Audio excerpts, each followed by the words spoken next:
Assalamualaikum warahmatullahi wabarakatuh, teman-teman. Pada video kali ini kita akan membahas tentang budidaya tanaman porang. Porang merupakan tanaman umbi-umbian yang sedang populer di masyarakat. Porang dapat dimanfaatkan sebagai bahan baku tepung, bahan kosmetik, dan bahan-bahan lainnya. Permintaan porang semakin tahun semakin meningkat, sehingga dapat dijadikan sebagai salah satu komoditas strategis di masyarakat. Selain untuk memenuhi kebutuhan dalam negeri, porang juga banyak diekspor ke beberapa negara lain. Pada kesempatan kali ini, kita akan berbincang dengan Bapak Kartam, petani porang di Kecamatan Kemeranjin, Kabupaten Banyumas, yang telah merintis budidaya tanaman porang di wilayah tersebut hampir 2 tahun. Dengan Pak Kartam ya. Yeah. Mungkin bisa menceritakan Pak, sejak kapan mulai budidaya tanaman porang? Sebenarnya sih masih pemula, baru 2 musim, baru mau 2 musim. Baru mau 2 musim ya? Iya. Berarti sejak tahun berapa itu? Berarti 2019. 2019 ya? Iya. Itu apa namanya, mungkin bisa menceritakan cara budidaya porang? Pertama-tama dari Cara sampai awal. budidaya porang itu termasuk paling simple. Jadi musim kemarau bulan-bulan 8 itu Iya. kita gemburin tanah. Bulan 9 kita udah bisa tanam walaupun musim kemarau. Iya. Iya. Nanti pas musim tumbuh dia tetap tumbuh. Terus kemudian untuk apa, pemilihan bibit? Kalau bibit semuanya bagus. Tinggal perawatan kita di tanah biar supaya subur aja. Terus kemudian untuk ciri-ciri bibit yang baik itu seperti apa Pak, supaya pas Bibit ditanamnya yang itu baik, bagus gitu? kalau untuk pemula disarankan mending pakai ini. Gimana? Ini namanya bulbil atau katak, Heeh. buah dari porang. Hmm. Itu paling bagus. Jadi pakai apa namanya, bulbilnya itu ya? Iya, katak. Terus kemarin kan sudah hampir 2 musim ya? Iya, baru mau Baru mau 2 musim ya? Itu panen pertama sudah sampai berapa kintal untuk Kemarin porangnya? saya baru 5 ton. 5 ton ya? Iya. Itu Masih pemula. oh, pas itu ya? Pemasarannya kemana untuk? Pemasaran porang sebenarnya paling gampang itu. Kalau kita punya barang tinggal diposting itu udah banyak yang ambil. Kemarin ke wilayah mana? Ke Semarang.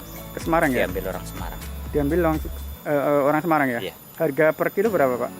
Kalau kemarin saya bongkar pas bulan 6 harga 9.000. 9.000. Kalau harga udah masuk bulan Oktober itu udah di harga 14.000. 14.000 ya? Iya. Terus kemudian ini untuk yang selanjutnya, berapa luas yang jenengan tanam untuk porang ini?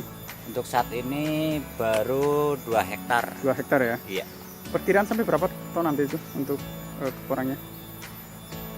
Ini 2 hektar kan tanaman macam-macam. Iya. Dari umbi sama katak. Hmm.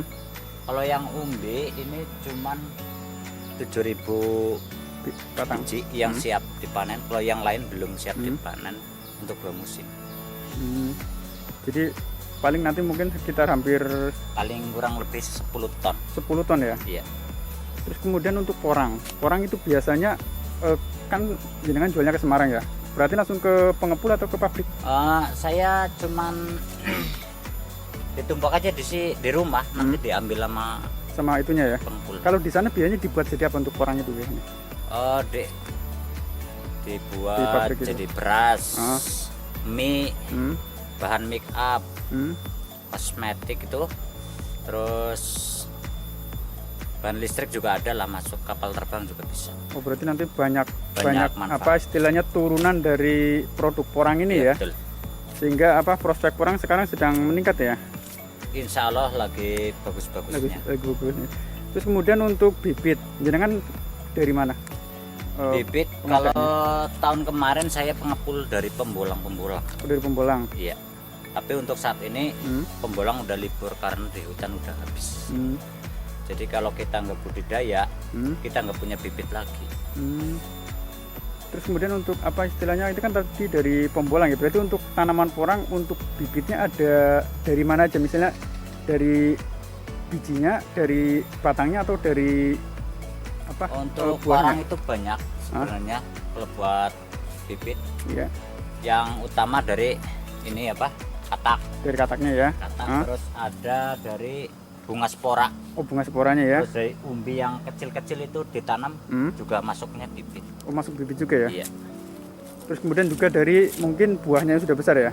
Iya, bisa.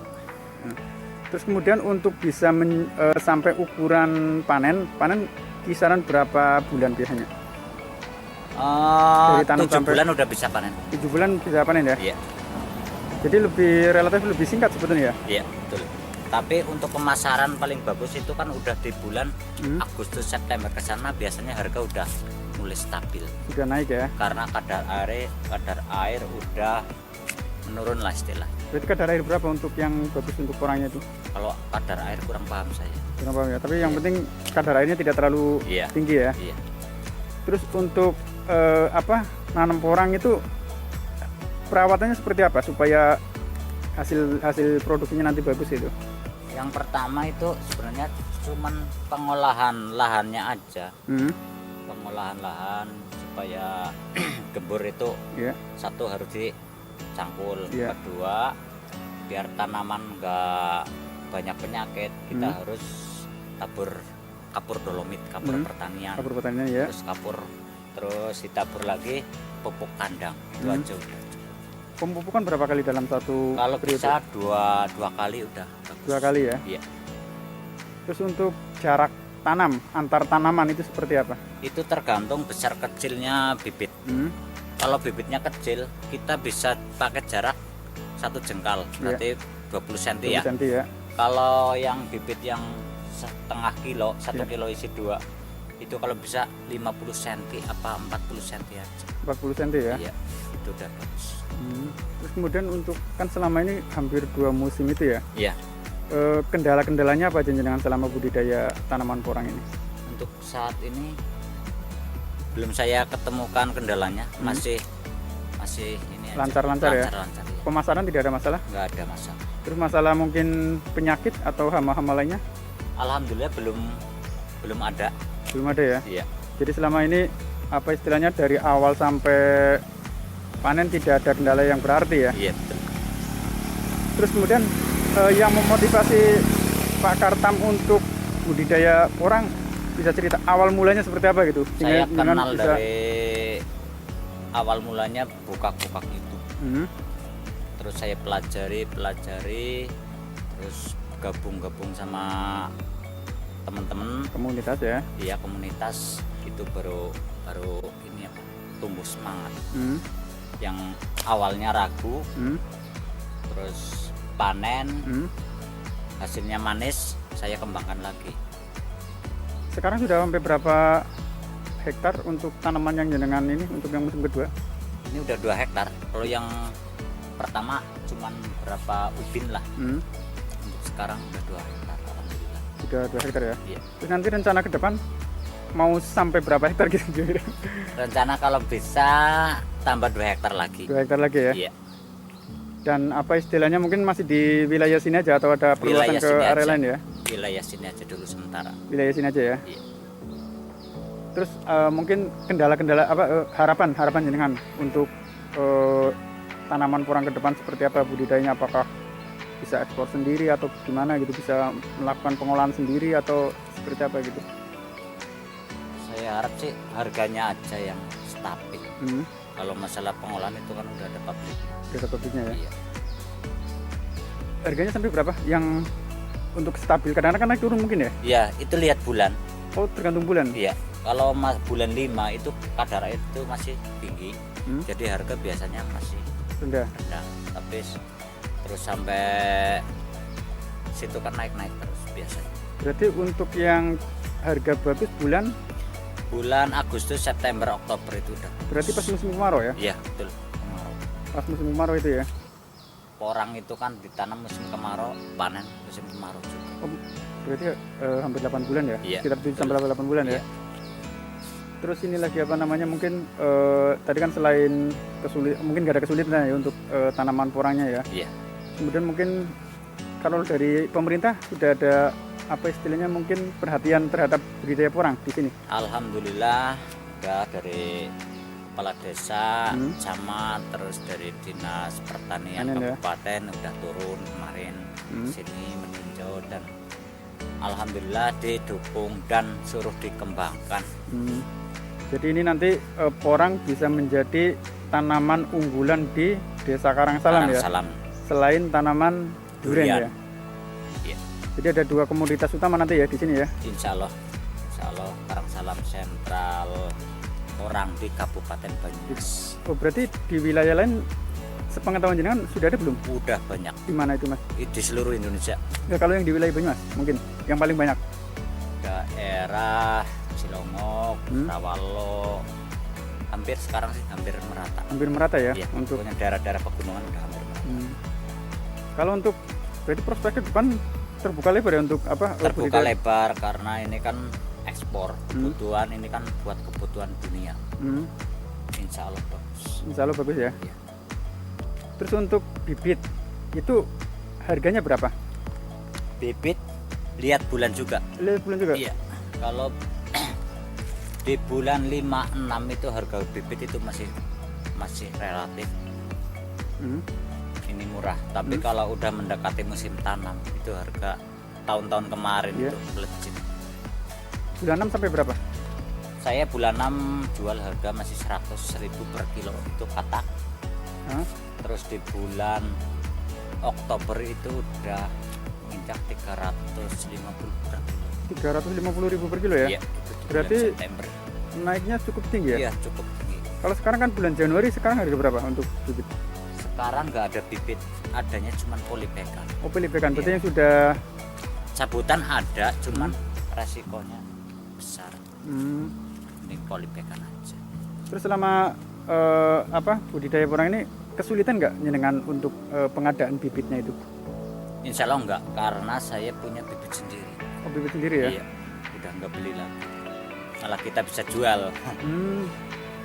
Jenengan jualnya kemana aja untuk yang bibit? Ke wilayah mana aja yang sekarang sudah dilakukan? Kemarin dari Kebumen ambil Iya. ke sini, Berapa- dari Cilacap ke sini. Berapa biji? Kemarin dari Kebumen ambil katak 50 kilo Mhm. saya, terus teman-teman lah dekat-dekat ada yang Mhm. 10 kilo, 20 kilo, macam-macam. Selain Kebumen, Cilacap, wilayah mana lagi? Banjarnegara, Purbalingga. Banjarnegara, Purbalingga, Iya, pokoknya Purwokerto ya? masih daerah kisaran sini aja. Hmm. Belum partai Belum besar-besaran. partai besar ya? Iya, Tapi pelan-pelan nanti merangkak sampai besar ya? insya Allah. Mudah-mudahan.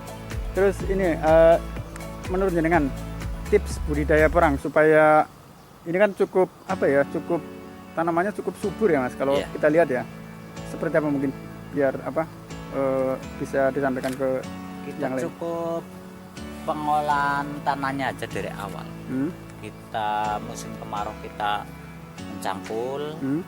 kita olah lahan biar nanti musim hujan itu udah bagus. Hmm. Itu berarti dari awal udah ditaburin kompos Hmm? sama kupur dolomit, udah ditanam. Nanti musim hujan itu tumbuh dengan sendirinya. Oh gitu. Iya, Jadi dari nggak terlalu sebetulnya untuk budidaya porang tidak terlalu sulit ya? Nggak ada sulitnya untuk yang udah paham. Udah paham ya. Iya. Terus kemudian tadi kendala penyakit juga nggak Masih masalah langka. kayak. Iya. Terus kemudian katanya kalau porang kadang-kadang batangnya busuk, itu disebabkan oleh apa pak? Itu biasanya Jamur. jamur pada batang. Itu karena apa biasa?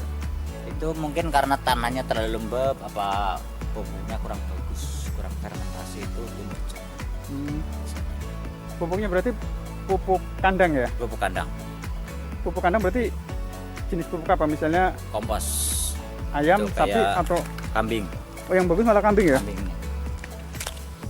Kalau apa? Sapi malah kurang bagus ya?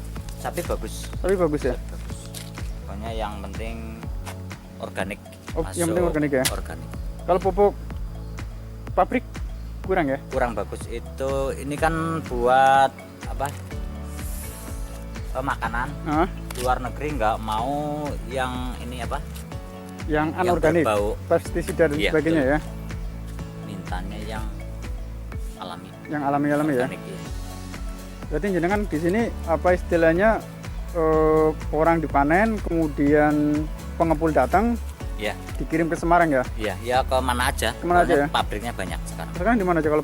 Pabrik di Jawa Tengah itu di Semarang ada, di Purbalingga ada. Purbalingga itu ada ya di daerah Merepet kalau nggak salah ya? Merepet, iya. Sudah pernah ke sana ya? Belum ya. Terus kemudian untuk biasanya sampai tinggi berapa untuk tanaman porang itu ketinggian? Kalau ketinggian itu lihat ini apa? Kalau tempatnya teduh pasti biasanya batangnya tinggi, tapi kalau tempatnya tanpa naungan biasanya batangnya pendek-pendek. Tapi hasilnya porangnya bagus yang tanpa naungan. Oh, berarti lebih batangnya kecil jelek tapi umbinya besar. Umbinya besar ya? Iya. Oh gitu ya. Jadi malah justru yang apa istilahnya tanpa tanaman-tanaman tinggi ya? Iya betul. Biasanya besar, memuaskan. Ya, tadi harapannya supaya bisa berkembang lagi ya untuk apa budidaya porang ke depan ya? Iya. Ya mungkin semoga untuk budidaya porang ini Pak Kartam bisa sukses lah ya. Amin. Nah, mungkin ada pesan-pesan khusus ke masyarakat. Semoga teman-teman jangan takut untuk tanam porang. Insya Allah ini bagus lah untuk apa? Buat ekonomi, membangkitkan ekonomi kecil.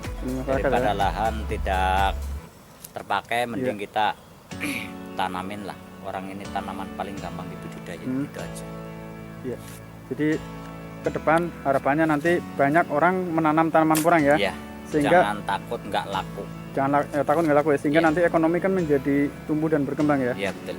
Ya semoga tambah sukses ya Pak. Amin amin. Terima kasih Pak Kartam atas sedikit apa wawancaranya. Semoga ini bermanfaat bagi masyarakat ya. Iya terima kasih. Demikian teman-teman informasi yang dapat kami sampaikan terkait dengan budidaya porang. Semoga dapat bermanfaat dan tonton video-video kami selanjutnya. Terima kasih. Wassalamualaikum warahmatullahi wabarakatuh.